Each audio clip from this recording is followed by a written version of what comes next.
So they come out of the box right away, the New York Times, and somehow, I mean, the headline reads, this is it, the U.S. has fewer crimes. Does that mean it needs fewer police? Question mark. The answer is no, it does not mean that we need fewer police. And in fact, just because crime is down doesn't mean the problem has been solved.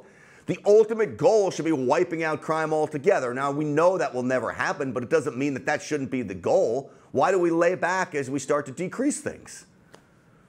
Well, first of all, an interesting statistic within the piece, his own words, he points out that there are 44 cops for every 10,000 people in Chicago, and that Chicago's murder rate has dropped, but it's still extraordinarily high. It's like the same rate as the murder rate in Honduras or some other, third world hellhole. So in his mind, just because you've had a decrease in crime, well, scale back the cops. But my question for him is, has he ever spoken to anyone in Baltimore?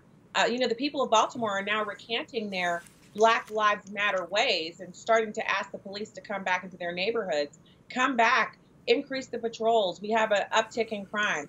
So while overall you can take the numbers and throw them all into a pot and come up with a lower crime rate, individual communities are still suffering from extraordinarily high crime rates and lots of death, murder, mayhem, and an overall feeling of not being safe. So, I would say 10,000 people, 44 cops, that doesn't sound like enough in Chicago. They need probably 100 cops per 10,000 people. And that would be a beginning. So, Stacey, I would make this argument about Chicago. I think they could have 100 cops per 10,000 people, and it wouldn't make a damn bit of difference in Chicago because it's all about the way they police. They are not proactively policing. They are not going after the repeat offenders. They are not arresting them and putting them in jail, and the courts are letting them off very, very easy. They have a severe problem there with the way they are trying to stop crime, if they're really even trying to do it. They have what I call the coddle the criminal mentality in Chicago. You could have 100 officers. You could have 10,000 officers. You have an officer for every person, and it's not going to work in Chicago if they're not going to arrest the criminals.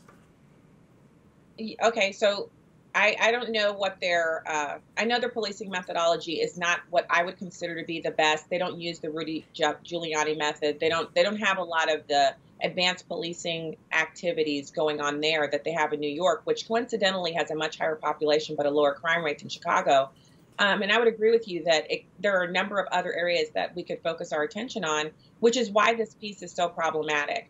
Because a lot of people will take this grant, they'll use it as kind of like a benchmark or a cudgel, if you will, to say to other people, the issue is, we need fewer police. Stop talking about it. Just leave the police alone and look at the other indicators that are always present when you have high crime.